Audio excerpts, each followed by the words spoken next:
Assalamualaikum warahmatullahi wabarakatuh. Hai hai insan Kemenkes, kembali lagi di Sinergi Semangat Insan Kemenkes mengedukasi dan berbagi. Masih bersama saya Anissa dan juga dengan empat narasumber kita yang udah tidak asing lagi. Hari ini kita mau berbagi nih ya tentang role model dari tokoh yang menjunjung tinggi nilai-nilai berakhlak. Ya, jadi hari ini kita mau bahas tentang Jenderal Sudirman ya, yang mungkin udah tidak asing lagi di telinga kita.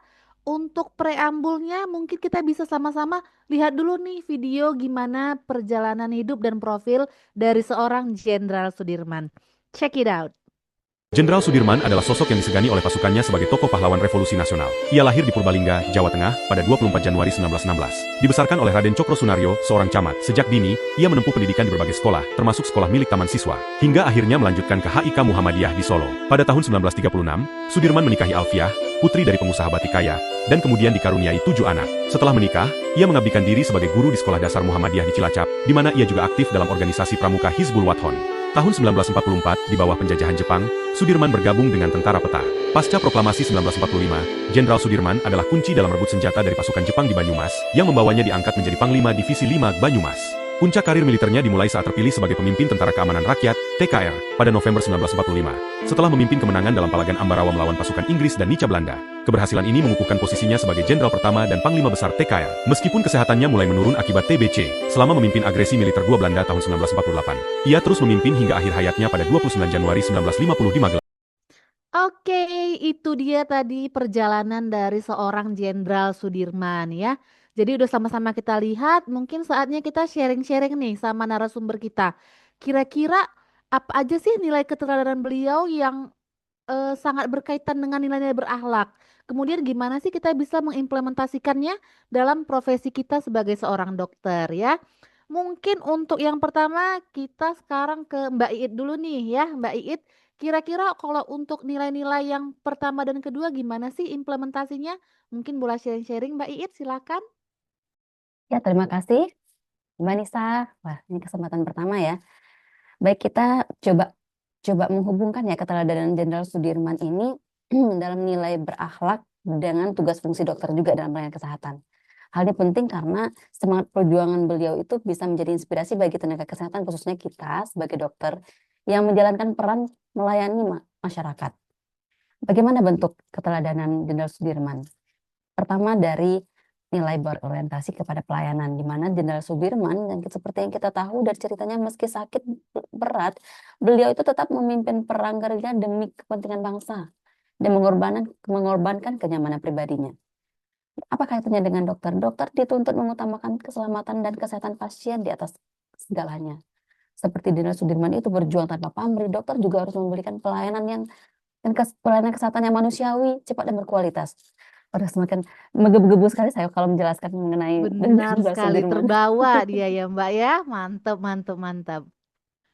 Oke, tadi udah jelasin sama Mbak Iit, ini bergebu-gebu, mungkin bisa dilanjutkan lagi nih. Mungkin dari Bang Farhan boleh ya. Kira-kira untuk nilai yang berikutnya gimana nih Bang Farhan?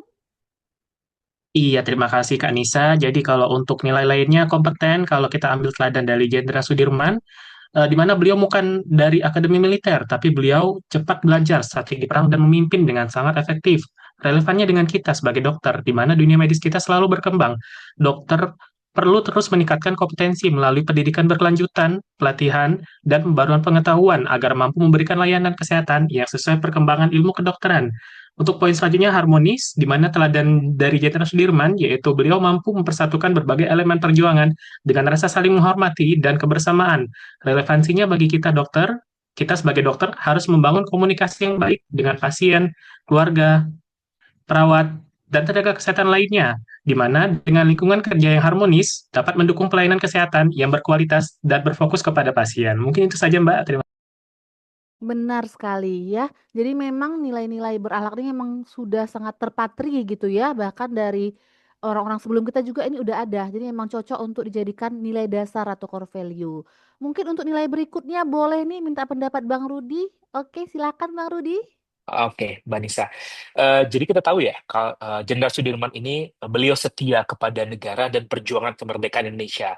Beliau tidak pernah meninggalkan pasukannya meskipun kondisi fisik lemah. Nah, ini sesuai dengan nilai loyal, ya. Relevansinya bagi kita sebagai seorang dokter, kita harus setia kepada sumpah profesi, kode etik kedokteran, dan komitmen untuk selalu menempatkan keselamatan pasien sebagai prioritas utama. Nah, kemudian dalam cerita sejarah perjuangan beliau, beliau ini mampu mengubah strategi perang dari konvensional ke gerilya sesuai dengan kondisi medan dan kekuatan musuh saat itu. Nah, ini cocok dengan nilai adaptif. Relevansinya bagi kita sebagai seorang dokter, kita itu dituntut harus mampu adaptif terhadap teknologi baru seperti telemedicine, rekam medik elektronik, atau metode diagnostik modern lainnya. Seperti itu, Mbak Nisa. Benar-benar setuju, setuju ya. Jadi 6 dari nilai itu udah sangat dibahas nih ya sama narasumber kita. Mungkin untuk nilai terakhir boleh nih dari Bang Wahyu sekalian mungkin ending statement nih ya sekalian untuk nilai terakhir. Silakan Bang Wahyu. Baik, makasih Mbak Nisa. Yang terakhir tentang kolaboratif. Kita bagaimana melihat Jenderal Sudirman berkolaborasi dengan rakyat, pemerintah, pasukan lain untuk melawan penjajah. Dengan alat dan teknologi yang serba terbatas tapi bisa mengalahkan penjajah yang jauh lebih lengkap dari kita. Inilah bukti bahwa kerjasama kolaborasi lintas sektor dapat mengalahkan segalanya. Ini bagi kita relevansi dokter di masa kini tentu harus bekerja sama multidisiplin mulai dari perawat, tenaga farmasi, ahli gizi, psikolog, dan staf lainnya memberikan pelayanan yang komprehensif berpusat pada pasien. Nah, mungkin Luar untuk biasa. penutup, saya teringat kisah Jenderal Sudirman yang sedang sakit. Beliau sempat berkata, yang sakit adalah Sudirman, Panglima Besar tidak pernah sakit. Cakep, mantep-mantep nih ending statementnya ya. Jadi balik lagi nih ya, insan Kemenkes jangan lupa ada alasan-alasan penting nih kenapa 7 nilai ini menjadi core value bahkan sudah dilakukan sama orang-orang terdahulu kita sebelum tagline berakhlak ini ada ya. Jadi diharapkan kita tetap bisa menjalankannya, mengimplementasikannya juga. Mungkin itu dulu untuk sinergi episode kali ini. Sampai ketemu di sinergi-sinergi berikutnya. Salam sehat, salam berakhlak.